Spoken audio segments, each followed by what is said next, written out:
Hello po, we're from Unida Christian Colleges po. Magko-conduct lang po kami ng interview. 7 questions lang po. For our first question po, ano ang iyong sariling kahulugan ng isang entrepreneur? Businesswoman. Simple lang yun Entrepreneur, businesswoman, the one who owns business. The one who operates business. Second question po, what motivates you to become an entrepreneur? Motivates me out of job. They're out of job and then love of passion. Passion of being an businesswoman. Third question po, what attributes and competencies have contributed to your success as an entrepreneur? What? Tagalogin ko na lang. Sige. Ano ang mga katangian at kakayahan ang nag-ambag sa iyong tagumpay bilang isang entrepreneur? Kakayahan, nag-ambag, resiliency, sipag at tiyaga, passion, love for work. Fourth question po, did you face any challenges when you starting your business? Yes. How did you overcome them? Kailangan siguro marunong kang huwag kang magsawang mag-aral. Mag-aral na kung ano bago, kung ano yung maganda kung ano yung bago, patok sa masa, masarap. Siyempre, yun ang gusto mura. Yun. Fifth question po, how were you able to manage handling your business while also being employed? Kailangan hands-on ka. Kailangan may partner ka. Kailangan may mga taong pagkakatiwalaan ka. Yun. Sixth question po, paano ka nakakasabay sa mga uso at pagbabago sa industry? Ayun nga, kailangan very innovative ka. Kailangan, hindi ka nagsistop mag-aral. Hindi ka nagsistop matuto. So, think and think, basa ng basa, aral ng aral, research ng research. Ayun. Last question po, what advice would you give to someone who wants to start their own business? Kailangan meron kang passion. Kailangan matyaga ka. Kailangan hindi ka loser. Kailangan nagtsatsaga kayo. Hindi kayo nagsistop yun nga, mag-aral. At higit sa lahat, mahal niyo yung ginagawa niyo. Importante na masaya kayo sa ginagawa. Mahal niyo yung ginagawa niyo. Gustong-gusto niyo yung ginagawa niyo. Yun lang. Ayun lang. We are from Unida Christian Colleges po and mag-interview lang po kami sa inyo. At ito po yung number 1 question. What is your own definition of an entrepreneur? Definition, yung marunong kang dumiskarte sa paninda mo, kailangan ma-dispose mo ng maayos na walang hindi ka mabubulukan. Okay, number 2 naman po is, what motivated you to become an entrepreneur? Mga anak ko, kasi katulad ngayon may college na ako, kailangan kong magsipag araw-araw kasi mahal ang presyo ng college. Dalawang college ko.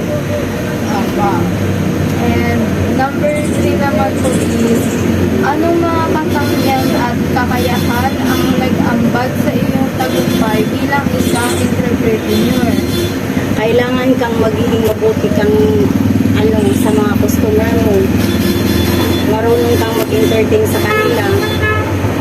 Kung anong gusto nilang kailangan mong ibigay. Huwag kang magsungit para araw-araw marami kang customer.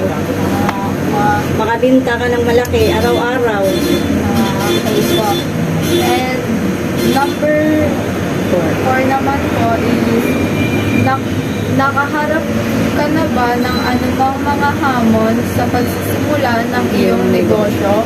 Paano mo sila nalampasan? Oo, hindi maiwasan yan katulad nung nag-umpisa kami. Nung nag-umpisa kami, kariton lang kami. Yung mga pagsubok na nadaanan namin, kasi syempre bawal sa daan magtinda, nalagpasan namin yung hanggang sa nakakuha ko ng pwesto.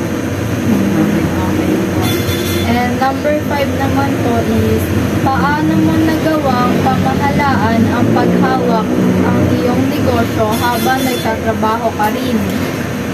ano, sa ako naman, wala naman ibang trabaho, kundi ito lang. So, tsaka, may ibang ano rin kami, pinagkikitaan yung sa tricycle. Kailangan mo lang talagang masinop ka sa pera, huwag puro gastos. Kasi, in case of emergency din, meron kang ipon, kailangan mo mag-ipon, hindi puro gastos. Opo. And number 6 naman po is, paano ka nakakasabay sa mga uso at pagbabago sa industriya? Nakakasabay sa uso.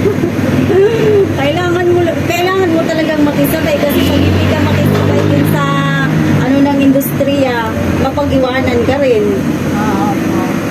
Opo nga. And last question na po ito, number 7 is, anong payo ang ibibigay mo sa isang taong gustong magsimula ng kanilang sariling negosyo?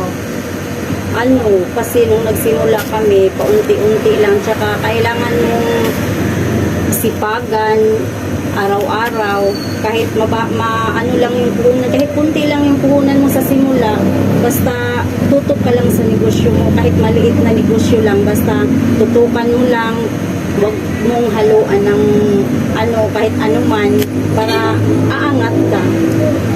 Kasi pagka hinaluan mo ng hindi rin maganda, hindi ka rin aangat.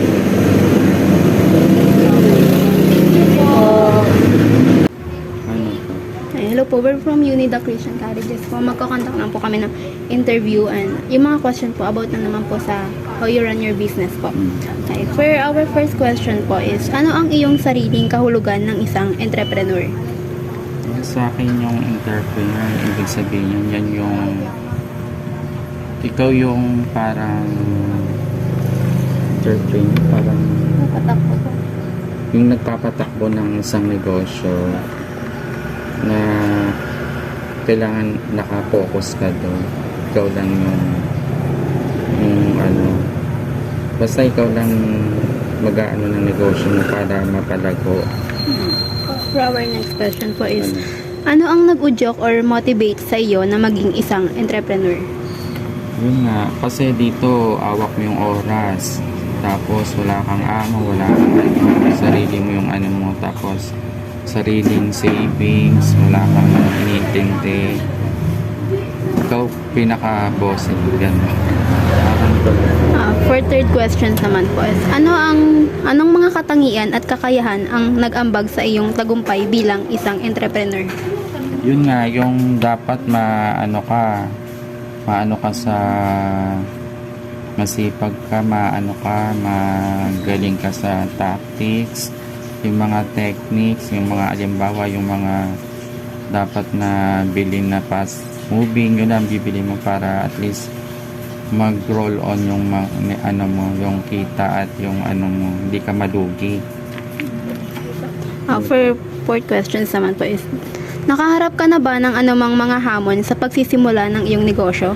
Paano mo sila nalampasan? O sa simula mahirap yan kasi nag-aano ka pa, tenor ka pa, tsaka parang ups and down pa sa simula, pero syempre need mo pa rin ng ano, may pursige mo yung ganitong negosyo para ano yun, hanggang sa magkaroon ng mga suki, tsaka kailangan marunong ka hindi lang sa mga tinda mo, marunong ka mag-handle pati sa mga suki mo, tsaka yung mga mamimili. Panglima naman po, paano mo nagawang pamahalaan ang paghawak ng ang iyong negosyo habang nagtatrabaho ka rin? Sa ngayon na anson ako, hindi naman ako nagtatrabaho. Parang ito yung ano, ano ko to, focus ako dito, tsaka ako ang talagang nag-aano at mamayari. Pang-anim naman po, paano ka nakakasabay sa mga... Ngayon, di ba, laganap na yung social media, mga ano, syempre, para mapaano ka rin, syempre yung mga minsan nag-aano rin kami, yung pinapiprint namin para yung mga ano, mas maganda yung attractive sa mga mamimili. Gumagawa rin ng For last questions naman po, anong payo ang ibibigay mo sa isang taong gustong magsimula ng kanilang sariling negosyo? Yun, kailangan lang talagang lakas ng loob, tsaka huwag susuko, tsaka dapat sa una talaga mahirap, pero kapag ka nakasanayan mo na, tsaka nagkaroon ka na talagang ka sa yung dedication na at least maano mo rin yun, makaka-move on. Yun lang.